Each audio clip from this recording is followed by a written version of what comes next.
السلام علیکم ګرانو زده کوونکو دوستانو خدای دې وکړي چې روغ جوړ او صحتمند کامل اوسئ لکه څرنګه چې موږ عمومي ریاضي شروع کړی دی په عمومي ریاضیاتو کې موږ د جمع او تفریق عملې موږ ولوستلې او نن زموږ چې دی د هماغې مسلسل د جمع عملې او تفریق عملې چې دی میزان دي څه قسم موږ کولی شو چې دا سوال چې موږ حلو دا پوه شو چې زموږ سوال صحیح دی که غلط دی نو د دې خاطر موږ شو چې دغه سوال چیک کړو میزان کړو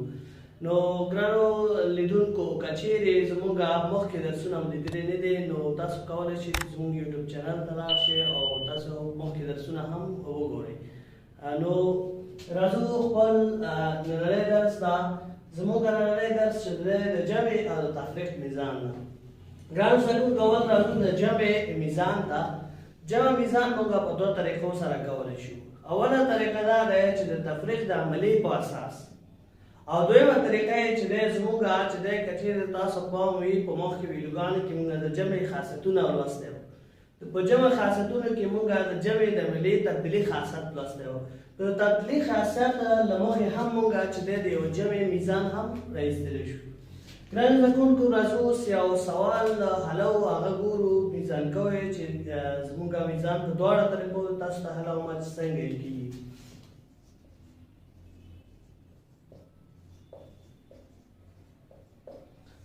ګرانو زده کوونکو دغه یو د جمع سوال ده دا حلو بیا ورپسې دا جمع سوال چې دی میزان کو په دواړه طریقو ما تاسو ته ویل چې دوه طریقو باندې موږ میزان کو په دواړه طریقو یې میزان کوو اول راځو دا جمع کوو ګرانو زده کوونکو موږ وویل چې جمع عملې همداسې ویل چې د ښي طرف نه چې دی یویس رقم نه چې دی شروع کوو یویس د یویس سره همداسې تر اخره پورې جمع کوو څلور پنځه او شپږ چې دی څو کېږي یولس کېږي نو یولس چې دی یو لیکو یو چې حاصل یعنی یویس رقم یې موږ لیکو او لسیز رقم یې چې دی د بل عدد د پاسه حاصل لیسو دغه حاصل بیا دې سره جمع کېږي بیا دا چې دی د بل سره جمع کېږي یو او څلور څو کېږي پنځه او پنځه او دوه څو کېږي شاید سې آفرین شاید سې پنځه او دوه اووه کېږي اووه خپله لیکو درې او درې څو کېږي شپږ او نهه او څلور دیارلس کېږي دیارلس کې ګورئ زده کوونکو دیارلسو کې موږ وویل چې درې چې دی یویز رقم ده نو یویز رقم لیکو لسیز رقم یې چېرته حاصل نیسو د دې دپاسه حاصل نیسو یو اته څو کېږي آفرین شابه سې نهه کېږي نو نهه او پنځه زموږ څوارلس شو څوارلس مکمل لیکو شابه سې د څه نه خاطر لیکو چې دلته اخرنی حد دی زموږ او دې خوا نور عددونه نه لرو نو د دې له خاطره چې کوو دا ټول لیکو ګرانو زده کوونکو زموږ دا حاصل شو اوس موږ غواړو چې دا یې څه کړو میزان کړو نو په دوه طریقو سره ما تاسو ته وویل چې میزان کوو اوله طریقه داسې دی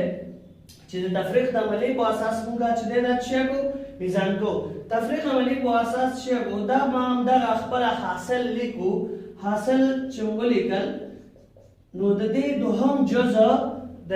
جمع دوهم جزء راخلو او د دې لاندې لیکو او تفریق کوئ یعنی تفریق عملې ورباندې اجرا کوو که چیرې موږ ته چې دی دغه اولنی جزء لاسته راغی نو زموږ سوال چې دی صحیح دی او صحیح حل شوی دی او که نه چې دی صحیح بیا حل شوی نه دی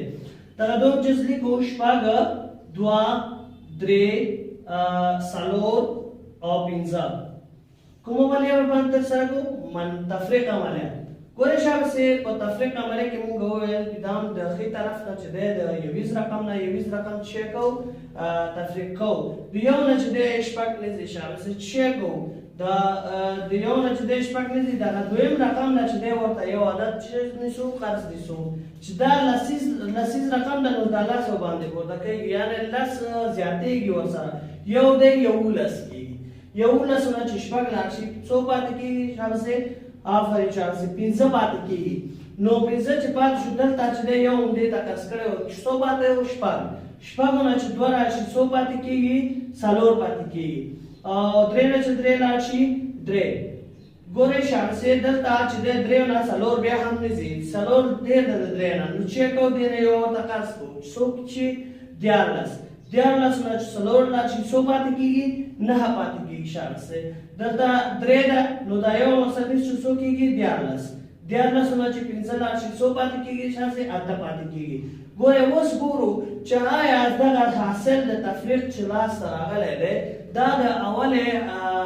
د جمع د عملي اول جز سره یو شی دی که نه دی شامسې ګورئ دا چې دی دې سره یو شان دی نو موږ وایو چې دغه سوال چې دی صحیح حل شوی دی. راځو په دویمه طریقه کې ګرانو زده کوونکو دا اوله طریقه و چې د تفریق په واسطه موږ چې دی د جمع عملي څه شی کوو میزان کوو. راځو دویمه طریقه باندې دویمه طریقه ما تاسو ته وویل چې موږ د تبدیلي د جمع د ملي تبدیلي خاصیت هم لوستی وو. یعنې موږ وویل که چیرې موږ د جمع په ملي کې د اجزاو ځایونو ته تغیر ورکړو یعنې جزونه اول جز د دویم جز دویم جز د اول جز په ځای ولیکو نو حاصل کې کوم تغیر نه راځي. که چیرې د دې حاصل د هغه د حاصل سره یو شی راغی نو موږ وایو سوال چې دی صحیح دی. ګورئ شابسې زه اول چې دی لاندنی جز لیکمه 5 څلور درې دوه شپږ او بیا د هغې نه دویم جز په ځای چې دی اول جز لیکمه 5 څلور درې او 9 او 8 دا چې کوم بیا هم جمع کوم.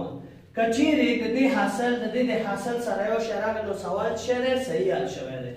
شپږ او 15 څو کېږي 11 صحیح نه یو حاصل یو دوه درې درې او څلور څو کېږي 9 درې او درې شپږ څلور او 9 14 یو حاصل یو 15 شپږ شپږ او 8 14. ګورئ شابسې د دې حاصل چې دی د دې د حاصل څخه سره یو شان راغی نو موږ وایو چې زموږ سوال چې شوی دی صحیح حل شوی دی. نو موږ په دوه طریقو سره کولی شو د جمع عملي چې کوو میزان کړو یو هم د تفریق د عملي په واسطه او بل چې دی د جمع د تبدیلي خاصیت په واسطه. ګرانو زده کوونکو دا و زموږ د نن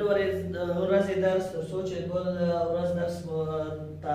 زه ستاسو په چوپړ حاضرېږم نو زموږ که چیرې زده کوونکو دې کې سوالونه حل کوي که چیرې چا تاسو پوښتنه پیدا شو نو د همدې ویډیو لاندې چې دی تاسو کمنټس وکړئ انشاءالله موږ ستاسو پوښتنې راخلو بله ورځ به انشاءالله ستاسو پوښتنې حلو. او که آخر کې بیا هم که څوک زموږ چینل هم سبسکرایب کړی نه وي نو زموږ چینل سبسکرایب کړئ ویډیو شیر کړئ ښه وخت تاسو ته غواړم. السلام علیکم دوستانو د لا نورو خو ویډیوګانو لپاره زموږ چینل افغان لمب ټیک سبسکرایب کړئ.